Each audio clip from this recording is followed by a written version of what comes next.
What career does the rudest person you know do for a living?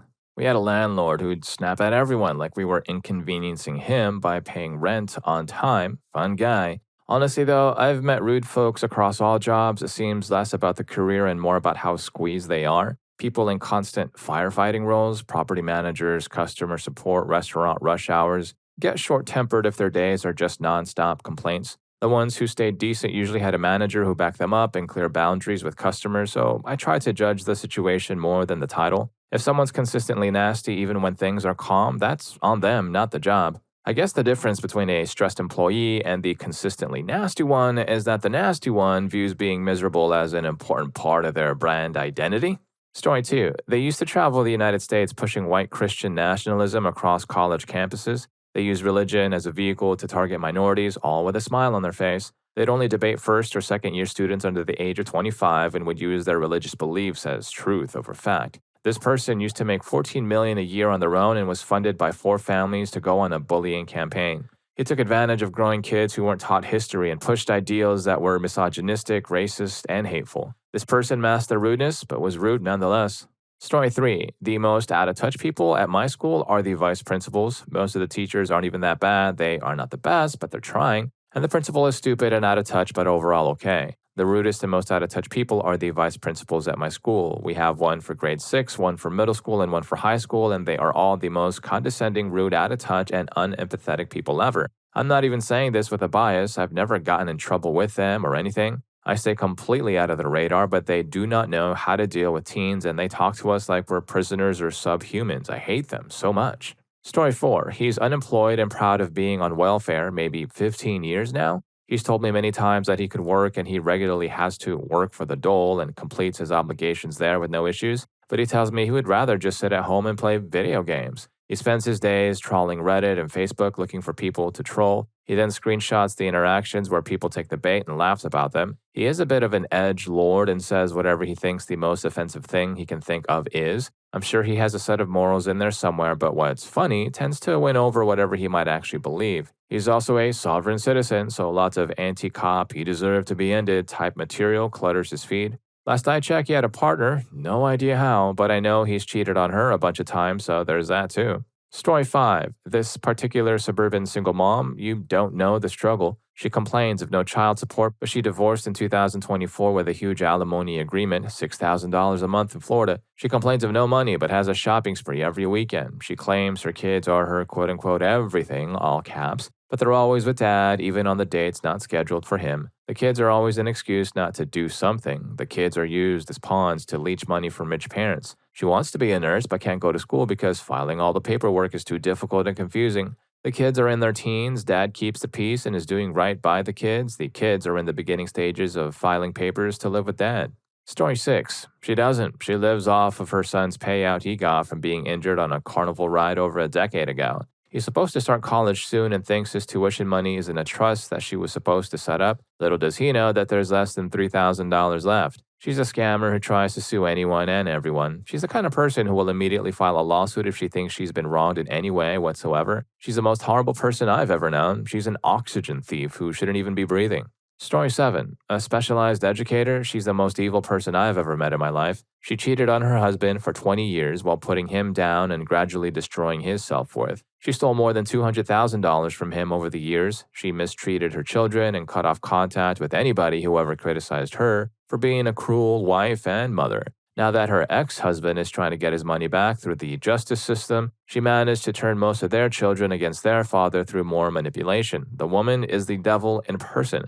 It's wild to me that her job is to help children who have disabilities. She must be terrible at it, but honestly, the less I know, the better. Story 8. Financial/stock consultant. The guy is rich AF and family through marriage. When a bunch of family were visiting his home, he wanted to show off his car collection. So we went outside and his kids were excited to show us their gifts, including new bikes they were learning to ride. We were watching them and cheering them on. He clearly didn't like that we were spending so much time being impressed by his kids, so he turned on his loud sports car, started talking to us from the sports car and telling us about it. Then he didn't even offer to take anyone for a ride and just aggressively peeled out of the driveway and around the block. He came back and parked the car, not offering for anyone to sit in it. I couldn't care less about cars, but a couple of family members who were with us probably would have been interested in a ride if he'd offered. I felt like a real schmuck move to not offer or even care about his kids more. He has done a lot of crappy things that my family talks trash about him for.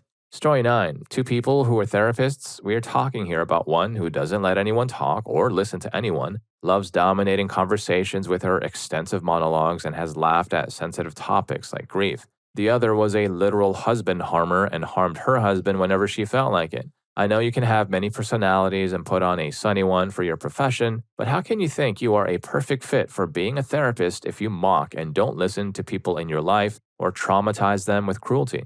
Story 10. I have met some awful people in my life, and I'd say 90% of them worked in healthcare, particularly emergency and mental health. I must point out that most of the best people I know also work in healthcare, particularly emergency and mental health. Unfortunately, the worst part about healthcare is that it can turn the best people into the worst people. I pride myself on being a nice person. It's one of the few things I'm naturally good at. I got out when I felt that I was becoming a schmuck. It only took 8 years total in healthcare and 6.5 years in the ED.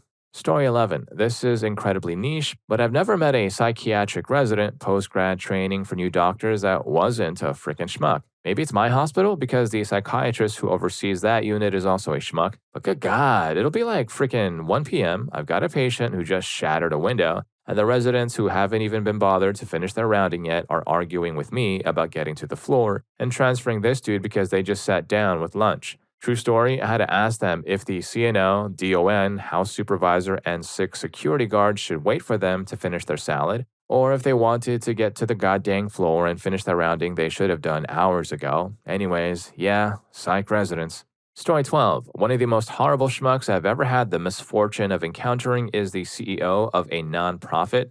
In spite of her, the organization does some great things and has a lot of great people. But to her, it's just a building full of soft targets for her bullying. She is truly in her element when she is making everyone for miles around as miserable as she is. Screaming, rage, financial misuse, control freak behaviors, gaslighting, the works. She really is the complete package of all the most sociopathic and psychotic workplace behaviors. It's honestly amazing the organization gets anything done at all. Nonprofits and churches are where I've consistently found the absolute worst people. Story 13. Maliciously rude. The first is retired. He lives off of investments from the sale of his property some years ago. A classic case of buying cheap in the 80s and selling for $1 million in the 2000s. And we presume some kind of crime or dodgy dealings. We think this is because he is always accusing my family of it. Classic projection. The second is the son of the first. Last I heard, he deals substances and engages in petty crime. You can't come back to this day because he was arrested for trying to set up a lab in our grandmother's garage, then he skipped probation.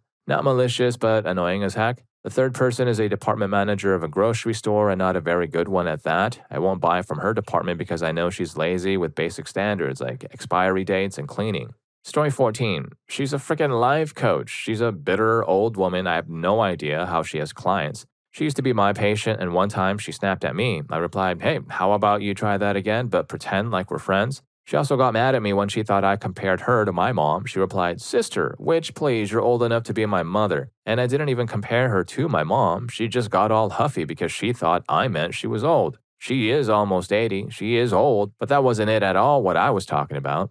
Story 15. Damn, I know a handful of rude people. It's hard to decide who is the rudest. One of them is in culinary arts, another is in graphic design. I'm a graphic designer myself, and I've met my fair share of rude people in this field. He's definitely the worst I've come across, though. Another is the worst of all, my terribly narcissistic aunt. She lives with my grandmother, and literally all she has to do is cook 3 meals a day and keep the house clean. She does each of those things very hesitantly. Mind you, she lives off my granddad's money, so she doesn't have to pay for anything. Story 16. Child Protective Services and Department of Child Services in the U.S., of course. They have a huge turnover rate, so one child or family could go through at least 3 caseworkers during an already traumatic time. They are usually all trained differently or write parents up for something the previous worker approved. They seem to be trying to remove all the younger white children from their parents' custody, at least in my area. They tell lies to get papers signed, and then it's too late to help the kids or the parents. To be clear, I am not talking about cases where the child actually needed to be removed or was in danger. I suspect the workers just knew someone personally that wanted a younger kid to adopt and picked the parents that cannot afford a lawyer, if any lawyer would even stand up to DCS in this area anyway. I just feel so bad for the kids because total lies are made up with no actual proof, and the kids get ripped away from everyone they have ever known. The worst caseworker I knew of transferred to the probation department. She was such a witch and sent so many people back to jail for stupid reasons. It makes me sick how they get by with different rules for different people and not really ever helping anyone get jobs or staying out of jail, especially not helping them get their kids back. Good old government demonizing low-income people, usually with fixation problems, but yet giving them very little help. Story 17. A man from my past once told me, less than 24 hours after my stepfather was gone, I came out of the closet with gender dysphoria and I attempted the forever sleep, that I was just like Bruce Jenner, his words, not mine, and would always be a man. He always said that my biological father, his friend, they were housemates after my parents' divorce until dad passed away, was in heaven with Jesus, and that my stepfather was, assuming he'd believe the same things I did, burning in a place called hell. I cut this man out of my life, then we ended up working at the same job by mere coincidence 8 years later. Once he recognized me, he acted friendly and tried to ask how I'd been, to which I reminded him of exactly what he said. His response? What? I never said that. I then began to pull up the proof. He then doubled down again and said, well, yeah, he's burning in hell. He then walked away with a sheepish look and several stunned co-workers nearby, one of whom reached out to comfort me. Anyway, I'm a school bus driver. Story 18. The rudest person I ever knew was a survival equipment fitter when I was in the RAF. Absolute schmuck of a man, a stain on society, a blight on humanity, and you had to trust that arrogant schmuck to pack parachutes and stuff. I took great joy in administering his immunization and taking his samples for tests. I was a medic because he was afraid of needles, so I made a big deal of really dragging out those appointments, really making sure he saw the needles right in front of his face, whereas usually I made an effort to hide the needles for people who were afraid, not this schmuck. The funniest part was that nobody liked him. Not the people who worked in the Squipper building, not the people who lived in the same barrack block, not even the girls who worked in the NAAFI. He somehow rubbed everyone he met the wrong way from pure arrogance, rudeness, and self-importance. Story 29. Industrial construction quality assurance. I've never met a group of more unqualified, my way or the highway pieces of crap. I've been doing it like this for 20 years. Every job is different, every client is different. Rules from the prior job do not apply here. It's good money, but the people are insufferable. And don't even get me started on project management personnel that do not understand that a spreadsheet does not equate to the work that has actually been completed in the field. The last 10% of the job is 90% of the work, and it will take months to figure out the paperwork. As frustrating as it is, I still make more than anyone I went to high school with no college education.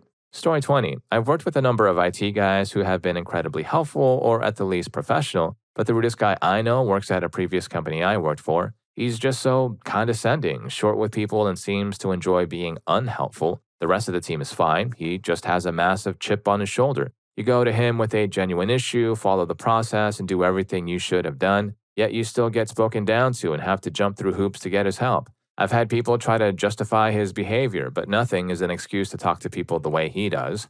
Story 21. I'm in this industry, so obviously I know a hell of a lot of journalists, but this one guy, he was the snarkiest gay dude you've ever met, and I have less than zero judgment for his gender, believe me. Having worked with him for a while, I surmise that he would preemptively put others down as a sort of self-defense mechanism, just saying the meanest, most judgmental crap he could think of and usually getting away with it as though it were a joke. At first, I had a bit of sympathy, wondering what he'd been through in the past, but we've all got our own mental health crap going on. Doesn't mean you have to be a schmuck to everyone you meet.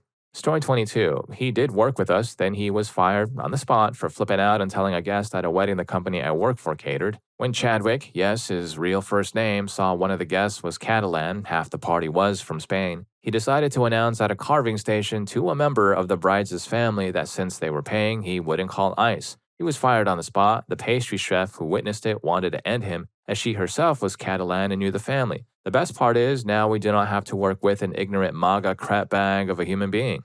Story 23. Marine infantry. Everyone is intense and savage as heck, down to the way we talk to each other, and it always bothered me. Example, hey Sergeant, mind if I ask you a quick question? If it's a stupid question, then get the heck away from me right now. Or, hey, does anyone around here know how to calibrate this long-range scope? People who are in team leading positions will literally respond to you as a group in unison. Figure it the heck out, mother trucker. 98% of kids who are old enough to serve in the military would not last 5 days in the Marine infantry just based on how they speak to you. There's no human resources to complain to, so that was always fun seeing people claim they were depressed just to leave. There are definitely no high fives or pats on the back in the infantry if you're a newbie. I couldn't laugh and joke around with my squad leader until I was 2 years in and finished my first deployment. It's absolutely ridiculous how the rite of passage works in the Marines. Even college sororities don't act as childish as the elite grunts who are first to fight for this nation. But I did enjoy my time as a devil dog, don't get me wrong.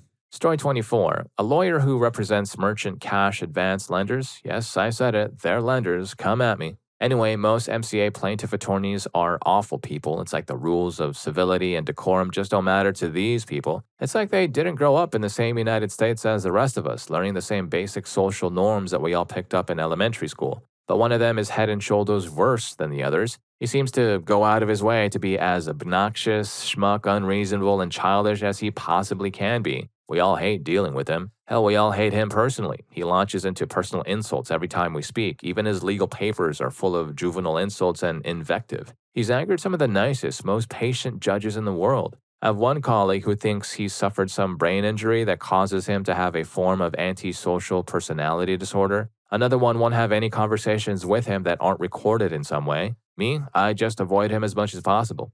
Story 25. Cop. He's great unless he's off duty in private and you are his family. He can help anyone in the world and lift them up. He's won awards. However, this does not extend to his family. He's an alcoholic and a snake. He cheats on his wife and she knows, but thinks she won't find anyone better. He hurts the kids, but he always goes too far and it's actually excessive. He's very misogynistic. He has 2 sisters, a mom, a wife, and daughters. He's racist. Our oldest brother is black and homophobic. Our youngest brother is gay. He met the McDonald triad. He meets the definition for a psychopath. He was in trouble as a kid, always fighting, stealing, and just always doing bad things. He had a juvenile record but never got caught for anything big, so that was all sealed when he turned 18. He spent time trying all the substances and working traveling, construction jobs, getting in bar fights. Astonishingly, he managed to avoid any kind of police record as an adult. Then, he met his wife at 25 and had kids. At 29, he did everything to meet the requirements to be a sheriff's deputy. It's very easy in their state. He then decided to do the additional classes to be an actual police officer in his state.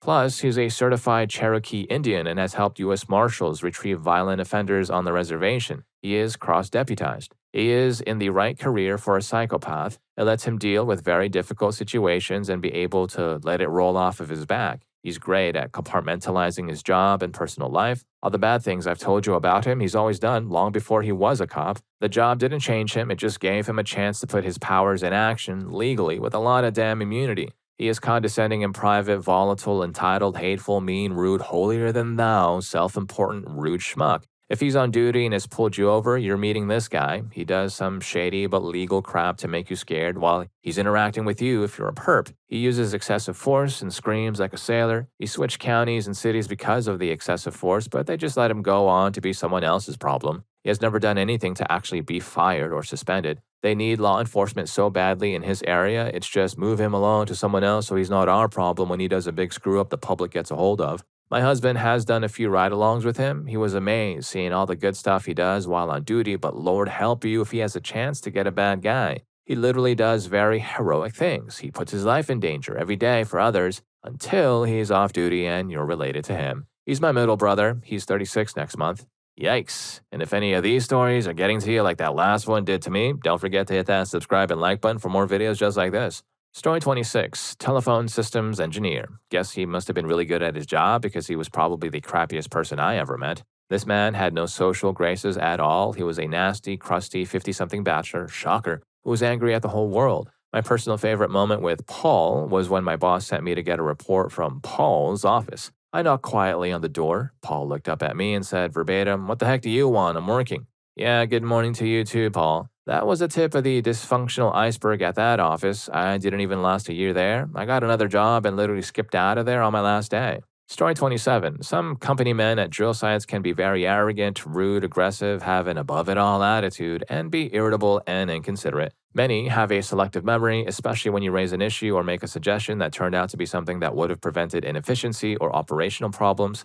In that situation, it's really common for them to act like the conversation never happened and maybe even throw you under the bus for it. Most of them are okay, but it's not uncommon to encounter a complete schmuck in a company man job position in the drilling industry. Story 28. Teacher. It was like she never left high school herself and was living off the pettiness. She really needed to be liked by teenage girls. I've been out of high school for almost 10 years. The funny part is that I thought I would never see her again, but then she showed up at my summer job as the new boss. She fired me. It was fair. And I finally thought I never had to see her again. Then I started dating my husband, and when I finally went to a work event for him, I found out this lady is his boss's wife. To this day, she's still around because our husbands are in the same circles. Sigh. I hope I never have to see her again. She was the worst. Story 29. She's a frickin' psychologist, and it floors me every time she posts some stupid radical acceptance BS on her Instagram because she's such a witch. Examples. You, that dress is a choice, I guess, said to me when I was heading out to a club. Excuse me, room service, I'm allergic to ranch dressing. I need another order. She is not allergic, she just wanted a second burger. Well, I needed it more than you, so I took it, and guess what? I do, about my portable battery charger I had just bought a week prior. Don't worry about her, I mostly invited her to take pics of the rest of us during her limo bar hopping birthday party. I can't wait to be a shrink, I'm just so nosy, lol, I just want to know about everyone's drama. She still lives in my hometown, which is pretty small. Story 30. Last I heard, he was working BOH at a bar and unsuccessfully looking for temp jobs. He had a nice state job with good salary and good benefits. His manager thought the sun rose and set out of his bum and would make excuses for his nasty attitude and his ability to escalate even the most mundane situations. There are so many egregious things he did that I want to say, but they would just be too identifying. He decided to quit one day with nothing lined up, and the moment he left, the atmosphere in the department instantly transformed. He actually interviewed at my husband's company. He would have been a great fit for the position skill-wise, but the person who interviewed him said, I think he'd get the job done, but he'd make everyone around him miserable. My husband confirmed the assessment and gave more details on some borderline mistreatment he committed against a coworker, and they blacklisted him. From what I hear, he's even more of a bitter schmuck than he used to be, and he drinks too much. Story 31. I don't know if this really counts, but retirees, I've had customer-facing jobs, and by far the worst people were those who had retired and had nothing better to do with their time than find things to complain about or feel entitled to. They also would make it take forever to either address their problem or take their mistreatment because they felt that being older meant they were allowed to monopolize your time. One lady complained about how we didn't spend our own money to put flowers in the planters managed by the city, that we didn't look busy enough, and that we didn't take pride in our work. Each one of those complaints would take a minimum of 30 minutes. Story 32. My older brother has bounced between owning an asphalt seal coating business, doing sales for a middleman supplier company, and now he owns a bougie freaking pet daycare center. The dude had a massive InfoWars decal on his truck about 12 years ago when he was in his early 20s, and is just a fully committed fascist at this point. He has seemingly infinite energy to argue with people on Facebook and has had to remake his account due to bans. He sounds like one of them in all of his comments, like he's rage baiting with every word and doesn't believe it's possible that he's incorrect about anything. He is confidently incorrect about basically everything he says, while also being absurdly freaking rude in his tone and name calling. Just a cry bully piece of crap. I've tried to cut all contact because he really started sounding threatening during this whole Charlie Kirk BS, as if I better watch out or else he'll report me to the government as soon as he's able. Complete freak. I'm trying to cut contact, but the holidays are going to be difficult. My mom's nearly as bad as he is, so I don't know, whatever. Story 33. EMT told me my gallbladder pain was probably period cramps. The next time I needed the hospital for the same issue about 2 days later, I got a cab. The cab driver was the nicest guy ever and kept checking in on me to ensure his admittedly fast driving was not bothering me more. Thankfully, my friends were there to ensure he had my thanks, and I was able to give him an amazing tip. I genuinely will never forget his kindness, just like I'll never forget the EMT's look as though I was being dramatic as he said that. I had surgery not too long after that. Also, the hospital staff that time were also amazing. Another huge contrast to the first one I went to that just handed me pills and told me to take them incorrectly, resulting in more issues. Oh yeah, that actually reminds me, the doctor checking on me after the fact was also super rude. I was asking questions about the fact that I was experiencing really intense hunger pain after the surgery, and he was like, well, then you should probably eat, before laughing and walking away. I looked it up after I got home, and apparently loads of other people have experienced the same hunger pains after gallbladder surgery. I don't know, can we just blanket statement say the rudest people are medical staff who actually don't care about helping you for seemingly zero reason? Story 34. So my best friend dated this girl and got her pregnant. She started gaslighting him to hate me while at the same time just devouring his soul with mistreatment. She called CAS on her own kid and then blamed it on me. She cheated on him and had a termination, then she got pregnant by him again and said she wouldn't get a termination because she doesn't believe in them. She thought I was cool because I'm active about supporting Native rights. She assumed I was Native, and when she found out I wasn't, she called me racist. She hurt my partner at a game night for losing at Settlers of Catan. She filed a fake essay report against my best friend for quote-unquote hurting her. The guy was having recurring nightmares from her cruelty and started flailing in his sleep. The essay was him asleep and having night terrors hitting her. She smoked grass during the entire pregnancy. She would lock her dog into a cage in a dark room and then scream at it for barking. She'd get mad when I'd take it for walks because I was undermining her authority. Anyways, this witch worked at a call center that tries to collect debt, and they love it. Screw you, Brandy M. of Belleville, Ontario. Story 35. I was going to say doctor, but then I realized that judges are way worse. I went to court 3 times, and each time I was treated like I was a naughty little child. One instance was for my dog not being on a leash. A woman complained and took me to court because my dog is a staffy, and she accused me of deliberately making her afraid. Another was for a case I was supporting the woman. I was late and had never been to court before, so I decided to apologize. The problem was I hadn't yet been spoken to, so I was handcuffed and held for contempt of court for talking when I shouldn't have. I was horrified. I was only there to help a woman and I had no idea of court procedures.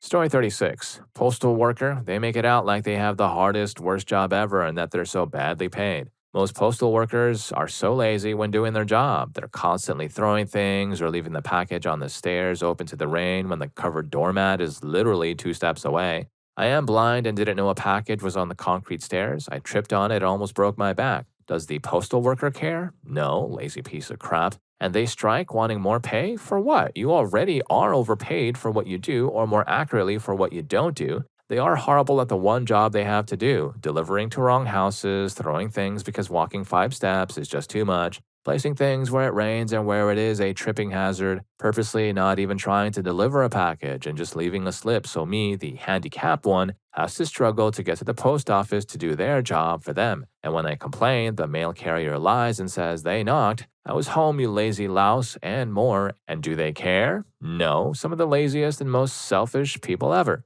Story 37. Computer programmer, and I say this as one. Some of us are cool, I hope that's me too. And to be honest, the chill ones tend to be better at their jobs, but like a lot of them have this weird ego about writing code. It's like they think that being able to write code is the most impossibly difficult technical skill in the universe, and by doing it, they are the smartest people in the world. They look down on everyone without their specific skill set as hapless morons who couldn't possibly comprehend their astonishing intellects. I like what I do, I think I'm good at it, but I also think there are many professions more difficult and complicated than what I do, and I don't think that anyone who can't do what I do must be an idiot.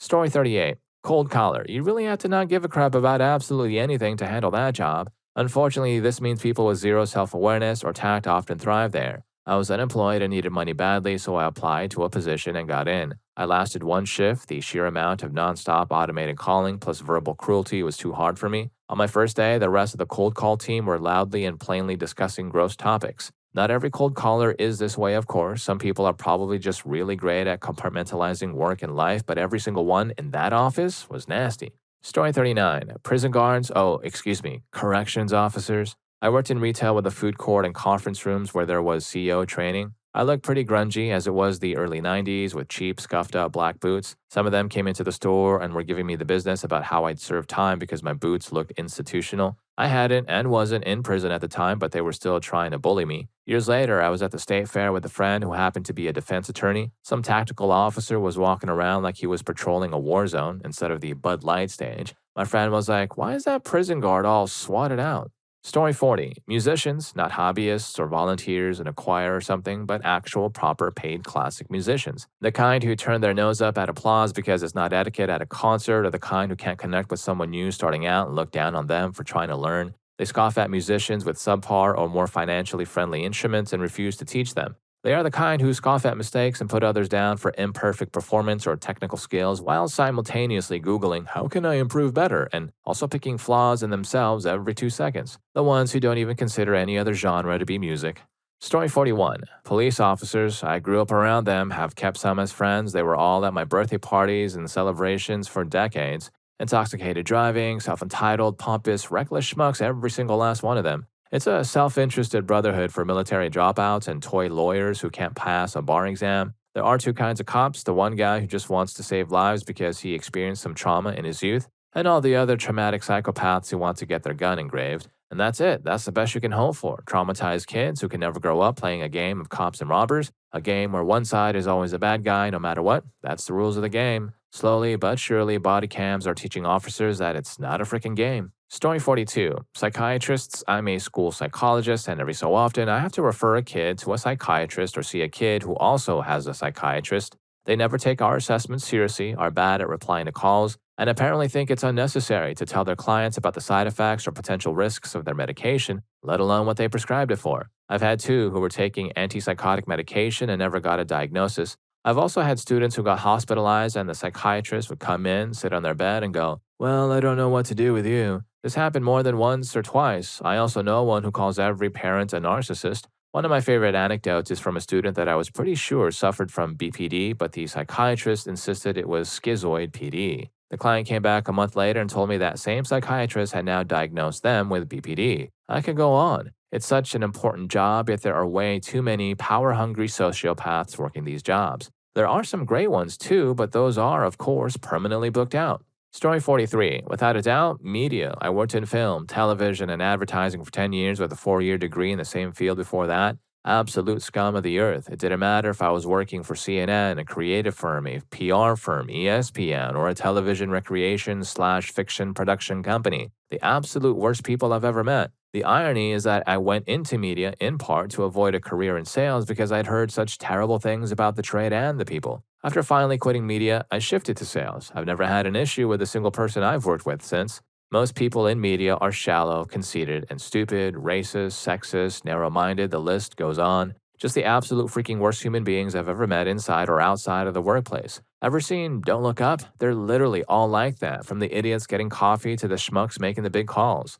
Story 44. Healthcare, particularly nursing. Former nurse here, a lot of them are catty and act like teenagers or overly high-strung Karens, or will throw you under the bus. A lot of CNAs are just rude. It's also very common for most HC workers to make HC their entire personality. There are a good amount of exceptions. There are great people in nursing in any field, but I still threw in the towel and the majority of unsavory personalities were part of why. It says a lot that I'm in retail now and actually want to show up for work. Story 45. Restaurateurs and chefs. The worst are chef proprietors because they combine the money side and the talent side into one awful sandwich. Most restaurateurs I have had the displeasure of working for, several large multi-restaurant private equity groups in one of the 3 largest cities in the US, are either exiles from the finance, trading, banking industry or are trust fund nepo babies who have way more money and ego than sense. At least the owners of the restaurant group stay in their lane and usually don't pretend to know what's best for anything outside of finances, brand creation, interior decorating, and marketing. Chefs, on the other hand, think they know everything about everything and are the most miserable bunch of egotistical schmucks ever to draw breath. The worst part is people line up to worship them, so it only reinforces the massive ego and frequent temper tantrums. I've worked for 14 chefs and only 3 of them weren't complete sociopaths. Only one of those 3 was a genuinely good person and he quit a Michelin star rated nationally known restaurant to open a stoner themed sandwich shop. Chefs love to peacock and strut around like they're literally curing cancer. The funny thing is, I now work for a university medical school in their cancer research department, and guess what? The people actually curing cancer are the most calm, polite, and down-to-earth coworkers I have ever had the pleasure of working with. Funny how that works. Story 46. Lawyers sure can be awful. In other news, as a lawyer, I discovered pretty quickly that pilots were some of the most difficult clients I've had. Not Karens and not even directly disrespectful, but just the most overly thorough and unreasonably nitpicky clients I've encountered. A few years into my practice, I joined some estate planning forums and stuff and found out many other lawyers felt the exact same way about pilots. Not so much the big airline commercial pilots or military folks, more like the hobbyists and random middle-aged professionals with beechcraft bonanzas and whatnot. Story 47. Construction contractors, schmucks by a disgusting amount. Nothing is good enough nor fast enough, and the idiots all line up, the same ones, day after day, all at the same time in the morning, to pick up their supplies for the jobs. Then they all witch at each other and the staff because they all need to show up between 6:30 and 10:30. You would think after a few months of this they would show up later on between jobs, but yeah, nope. Let's all rush in and make the order takers hate their lives while screaming them out and then wonder why no one sticks around for more than 6 months and all leave the front as fast as they could. Then they bellow, "Why do they always quit?" I don't know, stop being a bunch of schmucks and police yourselves. And people might not leave in mass every 6 months. I turned down $30 an hour because I was done with it. Story 48. I worked in banking and finance and met some awful people, sniping, manipulative, often nasty people trying to work their way to the top. I had one manager who used to bully me, and as it turns out, all her reports by giving 30-minute one-on-one lectures on highly technical topics, and then quizzing them later in the week on specific points, which they would surely get wrong. Then she would tell you how disappointed she was in you and that you were not cut out to work at X place or be in your role. I did meet some good people in finance too, but ultimately I couldn't hack it. Then I went to work in the startup world, and oh lord, my manager was the biggest compulsive liar I have come across. Constant lying across the board to everyone all the time, especially clients, but often socially too. Most people bought it. I was just close enough to him to know it was 99% BS. He would largely name drop celebrities, pretending they were friends for social prestige. One or two might have been, as he mixed in some ultra rich / elite circles, but I came to learn through inconsistencies in the stories he trotted out that he lied about most things. His backstory was fabricated too. He couldn't say he used to work at X job. He'd have to say he owned the company. But then he went bust or something to explain why he wasn't currently super wealthy. Basically, he'd say whatever he needed to say to come across as a lifetime entrepreneur, extremely well connected and upper class. This is quite a British social thing. There are markers he used to fake. The worst thing was, this worked on a lot of people. He found it easy to impress a certain kind of person with this stuff and lie his way into a contract or partnership with another company. Although the business deal was almost always built on lies and we'd have to slowly bring the client back down to reality, I now work in IT and much prefer my technical colleagues who are often honest and hardworking. Well, if you like these stories, here's more for you. YouTube thinks you're going to love this. I'll catch you in that video.